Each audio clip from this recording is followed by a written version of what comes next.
The movie trailer presenting Passenger. Passengers movie की शुरुआत उनकी स्पेसशिप एवलॉन को स्पेस में ट्रैवल करते हुए दिखाया जाता है। इस स्पेसशिप में 5000 पैसेंजर्स और 258 क्रू मेंबर क्रायोस्लीप में सोए हुए होते हैं। इस मूवी में क्रायोस्लीप को हाइबरनेशन पॉड कहा गया है, जिसमें इंसान की उम्र नहीं बढ़ती। ये सब लोग एक प्लेनेट होमस्टेड 2 पर एक नई ह्यूमन कॉलोनाइजेशन स्टार्ट करने जा रहे होते हैं। इनका सफर अर्थ से होमस्टेड 2 तक 120 साल का होता है, इसलिए ये लोग हाइबरनेशन में चले जाते हैं। ये स्पेसशिप लाइट के हाफ स्पीड पर ट्रैवल कर रही होती है। इस स्पेसशिप को ऑटो पायलट पर रखा होता है क्योंकि सभी क्रू मेंबर्स हाइबरनेशन में होते हैं। अचानक से ये स्पेसशिप एक एस्ट्रॉइड बेल्ट के थ्रू जाती है, जहाँ स्पेसशिप की टक्कर एक एस्ट्रॉइड से हो जाती है। उससे स्पेसशिप की शील्ड कमजोर होने लगती है और वो माल फंक्शन करने लगती है। ये स्पेसशिप खुद को ऑटो रिपेयरिंग करने लगती है, लेकिन एक रिपेयरिंग के टाइम पर एक हाइबरनेशन पॉड एक्टिव हो जाता है और उसके अंदर का पैसेंजर जाग जाता है। इस पैसेंजर का नाम जेम्स प्रिस्टन होता है और वो एक मैकेनिकल इंजीनियर होता है। जैसे ही उसका हाइबरनेशन पॉड एक्टिव होता है, उसे एक ऑटो जनरेट किया हुआ मैसेज मिलता है, जिसमें उसे एक मैसेज मिलता है कि उसने 120 साल का सफर तय कर लिया है और अब बस 4 महीने बचे हैं होमस्टेड 2 पर पहुंचने के लिए। एआई जेम्स की आईडी और कैबिन का इंफॉर्मेशन देती है। पहले तो जेम्स को कुछ याद नहीं आता क्योंकि उसने एक लंबी नींद ली होती है, मगर जैसे ही वो कॉन्शियस होता है, वो एक्साइटेड हो जाता है दूसरों से मिलने और एक नई दुनिया में बसने के लिए। जेम्स अपने कैबिन में पहुंचता है और सबसे मिलने के लिए तैयार होता है और वो एक क्लास में पहुंचता है जहां होमस्टेड की दुनिया के बारे में बताया जाता है। लेकिन जिम क्लास में अकेला होता है और ये देखकर हैरान हो जाता है। जेम्स को एआई बताती है कि अर्थ हमारी पुरानी सभ्यता है, मगर अब उसमें महंगाई और ओवर पॉपुलेशन की वजह से वहाँ के लोग एक नई कॉलोनी में शिफ्ट हो रहे हैं। जेम्स एआई से पूछता है कि मैं यहाँ पर अकेला क्यों हूँ, लेकिन एआई इस जवाब के लिए नहीं बनी थी। उसके बार बार पूछने पर भी एआई जवाब नहीं देती। अब जेम्स पूरे स्पेसशिप में बाकी लोगों को ढूंढने लगता है, लेकिन पूरे स्पेसशिप में उसके अलावा और कोई नहीं जगता। वो स्पेसशिप के ग्रैंड हॉल में जाता है, लेकिन वहां भी उसे कोई नहीं मिलता। वो हेल्पिंग एआई से पूछता है कि मैं अकेला ही क्यों जगा। उसके बाद वो एआई उसे पैसेंजर के हेल्पिंग डेस्क का पता देता है, मगर वहां भी कोई नहीं होता। उसके बाद एआई जेम्स को शिप के कैप्टन का पता देता है। जेम्स कैप्टन के चेम्बर तक तो पहुंच जाता है, मगर उसके अंदर जाने का एक्सेस उसके पास नहीं होता।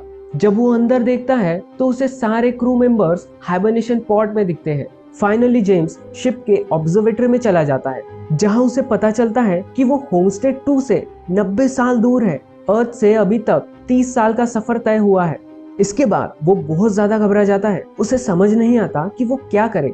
फाइनली वो होमस्टेड कंपनी के कस्टमर केयर को एक मैसेज सेंड करता है जो अर्थ पर होती है। ये वही कंपनी है जो इंसानों को अर्थ से नई कॉलोनी में ट्रैवल करने में मदद करती है। जेम्स यहाँ पर ये मैसेज सेंड करता है कि मैं जल्दी जाग गया हूँ और अब मैं क्या करूँ, क्योंकि वो खुद से हाइबरनेशन में नहीं जा सका। वो एआई बताती है उसका मैसेज 30 सालों में डिलीवर हो जाएगा और अर्थ से मैसेज आने में करीब 50 साल लग जाएंगे। जेम्स बहुत ज्यादा निराश हो जाता है कि अब वो 90 सालों तक उस शिप पर क्या करे। जेम्स शिप को एक्सप्लोर कर रहा होता है, तभी उसे एक बार दिखाई देता है। उसे वो बारटेंडर एक इंसान जैसे दिखाई देता है। जेम्स खुश हो जाता है कि मैं अकेला नहीं हूँ। वो उससे बातें करने लगता है, पर वो नोटिस करता है कि बारटेंडर भी कुछ अजीब बातें कर रहा है।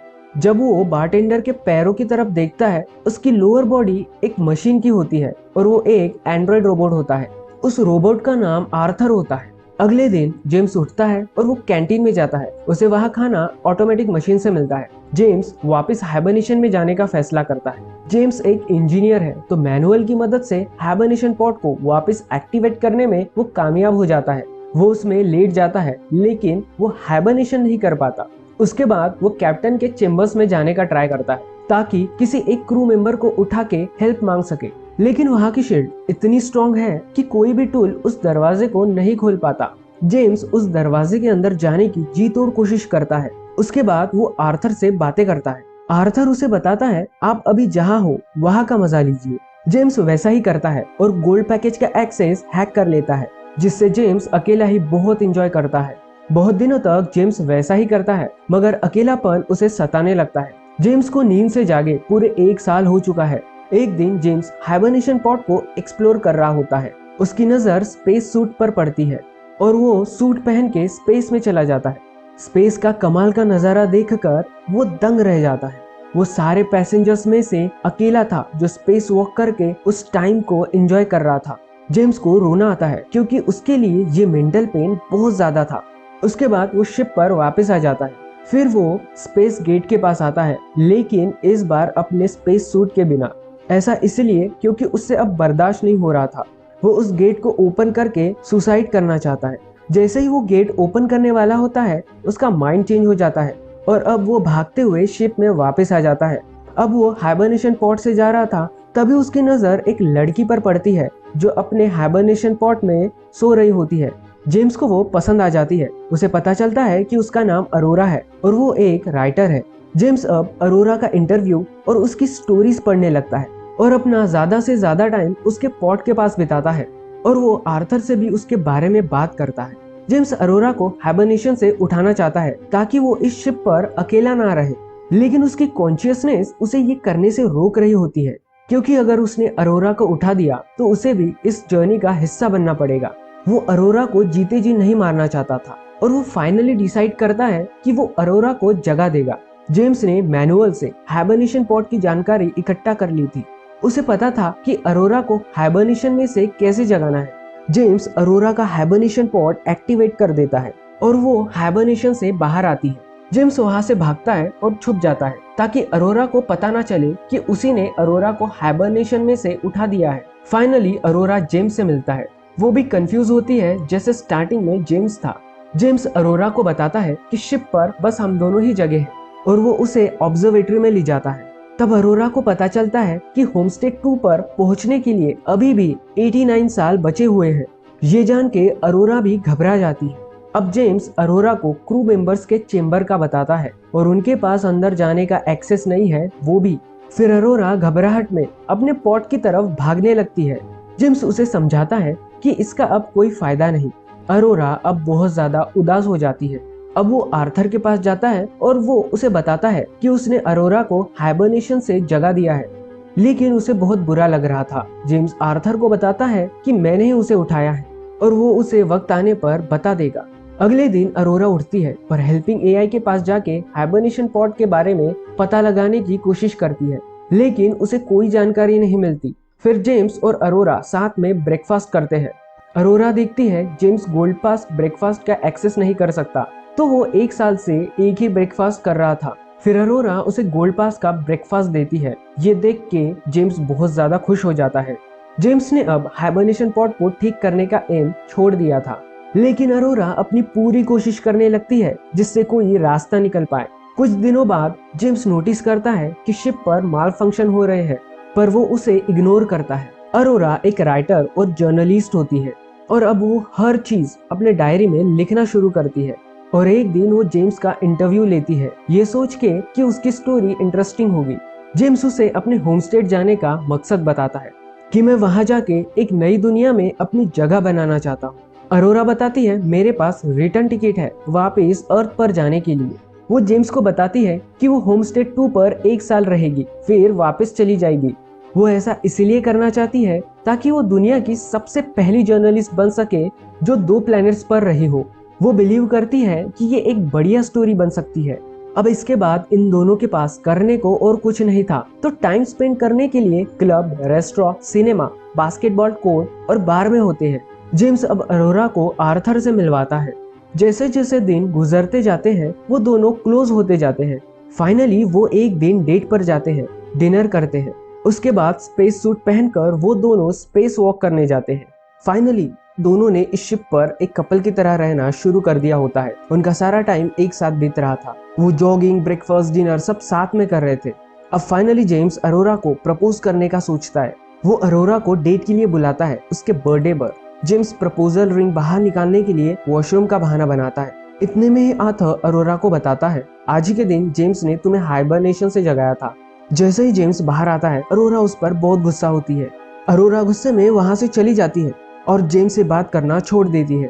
नेक्स्ट डे जेम्स अरोरा से बात करने की कोशिश करता है, लेकिन वो उसे इग्नोर कर देती है। एक दिन गुस्से में अरोरा जेम्स को जान से मारने की कोशिश करती है, लेकिन वो ऐसा कर नहीं पाती। अरोरा कहती है तुमने मेरी जिंदगी बर्बाद कर दी। जेम्स अरोरा से माफी मांगता है और उसे अपनी साइड एक्सप्लेन करने की कोशिश करता है, मगर अरोरा कुछ भी सुनने के लिए तैयार नहीं होती। अब एक दिन शिप पर एक बड़ा माल फंक्शन होता है। एलिवेटर काम करना बंद कर देते हैं और फूड मशीन से खाना बाहर आने लगता है। इस शिप पर ग्रैंड हॉल में एक ट्री भी होता है जो जेम्स ने लगाया था ताकि वो अरोरा को खुश कर सके। अब उसी समय एक अनाउंसमेंट होती है कि मेरे शिप पर पेड़ किसने लगा दिया। ये सुन के दोनों शॉक हो जाते हैं क्योंकि अनाउंसमेंट करने वाला कोई इंसान है। दोनों उस पेड़ के पास जाते हैं। वहाँ देखते हैं कि टेक्निकल क्रू के हेड गस हाइबरनेशन से जग गए हैं। वो दोनों गस से खुद को इंट्रोड्यूस करते हैं और गस को प्रॉब्लम के बारे में बताते हैं। गस को समझ नहीं आता कि क्या प्रॉब्लम हुई है। गस कैप्टन के चेंबर में जाता है और चेक करता है और उन्हें पता चलता है कि शिप में कोई खराबी है जिसकी वजह से ये माल फंक्शन हो रहे हैं। उसे ठीक करना होगा। जब वो प्रॉब्लम को ढूंढने की कोशिश करते हैं लेकिन एआई उन्हें कोई जानकारी नहीं देता, तब वो तीनों मैनुअली पॉट्स को चेक करते हैं। गस को पता चलता है कि पहला पॉट 1 साल पहले खराब हुआ था जो जेम्स का था। उसके पॉट में एक छोटी सी दिक्कत हुई थी, उसकी क्लॉक जल गई थी। गस का पॉट बहुत सारी कॉम्प्लिकेशंस के कारण बिगड़ता है। तब गस को पता चलता है कि अरोरा का पॉट जेम्स ने जानबूझकर एक्टिवेट किया था। इसके बाद जेम्स को हाइबरनेशन सिकनेस हो रही होती है और वो रेस्ट करने जाता है, लेकिन अचानक से उनके मुंह से ब्लड निकलने लगता है। उस रात अरोरा स्विमिंग कर रही होती है और माल फंक्शन की वजह से जीरो ग्रेविटी हो जाती है, जिसकी वजह से अरोरा एक बबल में फंस जाती है। फिर वापस ग्रेविटी नॉर्मल हो जाती है, जिसके कारण अरोरा बच जाती है। अब जेम्स, गस और अरोरा मिलकर प्रॉब्लम डिस्कस करते हैं। गस अब शिप को डिटेल में चेक करते हैं और वो बताते हैं कि 2 साल पहले शिप से कुछ टकराया था जिससे शिप का एक हिस्सा डैमेज हुआ था। डैमेज को रिपेयर करने के लिए बाकी के फंक्शन हद से ज्यादा काम कर रहे हैं। हमें इसे फिक्स करना होगा वरना शिप खराब हो जाएगी। अब वो प्रॉब्लम फिक्स करने शिप के मेन एरिया में आते हैं, पर गस अचानक फेंट हो जाता है। जेम्स और अरोरा गस को ऑटोमेटिक मेडिकल मशीन के अंदर सुलाते हैं। एआई गस को स्कैन करता है। स्कैन में गस को 600 से भी ज्यादा बीमारियों का पता चलता है और वो जल्द ही मरने वाला था। अब ये बात सुन के गस शॉक हो जाता है। एआई उसे कुछ गोलियां देती है, लेकिन गस अपनी मौत को स्वीकार कर चुका था और वहां से चला जाता है। गस के पास अब कुछ ही घंटे बचे हुए हैं। गस जेम्स को अपनी आईडी देता है ताकि वो दोनों शिप पर हर जगह एक्सेस कर सके और गस मर जाता है। फिर अचानक शिप की लाइट्स रेड हो जाती है और शिप शेक करने लगती है। जेम्स और अरोरा उसे ठीक करने के लिए मेन एरिया की तरफ भागने लगते हैं, लेकिन अचानक रास्ते में ग्रेविटी फेलियर होता है। इस बार आथा की मशीन पर भी असर पड़ता है और आथा बेकाबू हो जाता है, लेकिन वक्त रहते जेम्स आथा को डीएक्टिवेट कर देता है। फिर जेम्स और अरोरा इंजीनियरिंग सेक्शन में पहुंचते हैं। फिर उन्हें पता चलता है कि शिप के मेन सोर्स में कुछ डैमेज हुआ है। जैसे ही वो पावर प्लांट के गेट का लैच खींचकर गेट ओपन करते हैं, अरोरा फोर्सफुली अंदर खिंचती चली जाती है और जेम्स उसे किसी तरह बचाता है। वो देखते हैं कि शिप पर बहुत सारे होल हैं। उन्हें पता चलता है कि 2 साल पहले एक एस्ट्रॉइड टकराने से ये होल हुए हैं। जेम्स को पता चलता है कि पावर प्लांट के अलावा भी और फॉल्ट्स हैं। उन्हें दूसरा फॉल्ट फ्यूजन रिएक्टर के पावर प्लांट के कंप्यूटर में मिलता है जो उसे कंट्रोल कर रहा था। जेम्स उसके पार्ट्स रिप्लेस करता है। नेक्स्ट उन्हें इस कंप्यूटर के थ्रू रिएक्टर का वेंट खोलना होता है ताकि रिएक्टर में जो प्लाज्मा रिएक्शन है वो बाहर निकल सके। अगर जल्दी उसे नहीं खोला गया तो शिप ब्लास्ट हो जाएगी और सारे पैसेंजर्स मारे जाएंगे। जेम्स के पास एक ही रास्ता है कि वो शिप के बाहर जाके उस वेंट को मैनुअली खोले। अरोरा जेम्स को स्पेस सूट लगाने में हेल्प करती है। स्पेस में जाने से पहले जेम्स अरोरा को गस का आईडी देता है क्योंकि चांस था कि जेम्स वापस ना आ पाए। फाइनली जेम्स वेंट के बाहर पहुंच जाता है। वहां पहुंचकर ये पता चलता है कि उसे वेंट को खुला ही रखना होगा ताकि प्लाज्मा फ्यूजन बाहर निकल सके और शिप स्टेबलाइज हो जाए। वो इस प्लान के बारे में अरोरा को बताता है, लेकिन अरोरा इस प्लान को सपोर्ट नहीं करती। जेम्स उसे समझाता है कि अगर हमने ऐसा नहीं किया तो शिप ब्लास्ट हो जाएगी। अब जेम्स वेंट को खोल देता है और अरोरा को बोलता है कंप्यूटर से रिएक्टर वेंट कर दे। अब रिएक्टर से बहुत तेजी से गर्म फोर्स बाहर आने लगती है और उसी फोर्स की वजह से जेम्स की रस्सी स्पेस सूट से अलग होने लगती है और साथ ही में उसके सूट से ऑक्सीजन बाहर निकलने लगती है। ये बात जेम्स अरोरा को बताता है और उसे सॉरी भी कहता है क्योंकि उसे पता है कि वो मर जाएगा। लेकिन अरोरा जेम्स को बचाने सूट पहनती है और स्पेस के बाहर जेम्स को ढूंढने लगती है। वो वक्त रहते जेम्स को बचा लेती है और वो उसे शिप के अंदर ले आती है, लेकिन जेम्स कुछ रिस्पॉन्ड नहीं कर रहा था। फिर अरोरा उसे मेडिकल पॉड में रिवाइव करने की कोशिश करती है और उस कोशिश में वो कामयाब हो जाती है। उसके बाद जेम्स जिंदा हो जाता है और अरोरा उसे माफ कर देती है। उसके बाद दोनों आर्थर को ठीक करते हैं और गस को बरी करते हैं। जेम्स अरोरा को बताता है कि मेडिकल पॉड में किसी को भी लंबी नींद में भेजा जा सकता है, हाइबरनेशन पॉड की तरह। जेम्स अरोरा को हाइबरनेशन में वापस जाने कहता है, लेकिन अरोरा जेम्स को अकेला नहीं छोड़ना चाहती और उसी के साथ रहने का फैसला करती है। फिर जेम्स अरोरा को प्रपोज करता है और वो अपनी लाइफ शिप पर बिताना शुरू करते हैं। 88 ईयर्स के बाद ये शिप होमस्टे 2 के पास पहुंचती है और क्रू उड़ जाता है। क्रू को शिप एक डिफरेंट वे में दिखता है। वहाँ पेड़ पौधे बर्ड्स होते हैं जो कि सब नेचुरल था। फिर लास्ट में अरोरा और जेम्स के वॉइस में क्रू के लिए एक मैसेज होता है। दरअसल ये अरोरा के बुक की रिकॉर्डिंग होती है। उसमें वो ये कहती है कि हम लोग फ्यूचर के बारे में सोच के ऐसा ना हो जाए कि हम प्रेजेंट लाइफ को बेस्ट तरीके से जीना भूल जाए। अरोरा बताती है कि वो दोनों शिप में कैसे मिले और उन्होंने अपनी लाइफ कैसे बिल्ड की। इस मूवी से हमने डिफरेंट टेक्नोलॉजी को एक्सप्लोर किया। इस मूवी के अकॉर्डिंग स्पेसशिप को लाइट के हाफ स्पीड पर एक प्लैनेट से दूसरे प्लैनेट तक भेजा जाता है और सारे पैसेंजर्स क्रायो स्लीप में होते हैं, यानी हाइबरनेशन में।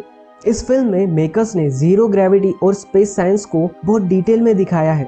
आप देखेंगे जीरो ग्रेविटी में जेम्स जब रोता है तब उसके आंसू नीचे नहीं गिरते बल्कि उसके फेस पर चिपक जाते हैं, क्योंकि जीरो ग्रेविटी में वाटर मॉलिक्यूल सरफेस टेंशन की वजह से चिपक जाते हैं। इस मूवी में दिखाया गया है कि एक ह्यूमन को जिंदा रहने के लिए दूसरे ह्यूमन की जरूरत हमेशा होती है। इस मूवी ने स्पेस ट्रैवल का एक अनोखा कॉन्सेप्ट दिखाया है, ह्यूमन हाइबरनेशन के थ्रू, जो इंसानों को लंबी नींद में डाल देती है और उनकी एज भी नहीं बढ़ती। इसी के साथ ये मूवी होती है एंड। उम्मीद करता हूँ आपको ये वीडियो पसंद आई होगी। मेरे साथ जुड़ने के लिए चैनल को सब्सक्राइब कीजिए और बेल नोटिफिकेशन ऑन करिए। अगर आपको ये वीडियो पसंद आया तो लाइक करिए और अपनी विशेष कमेंट सेक्शन में बताइए। मैं मिलता हूँ आपको न्यू वीडियो के साथ, तब तक के लिए बाय बाय।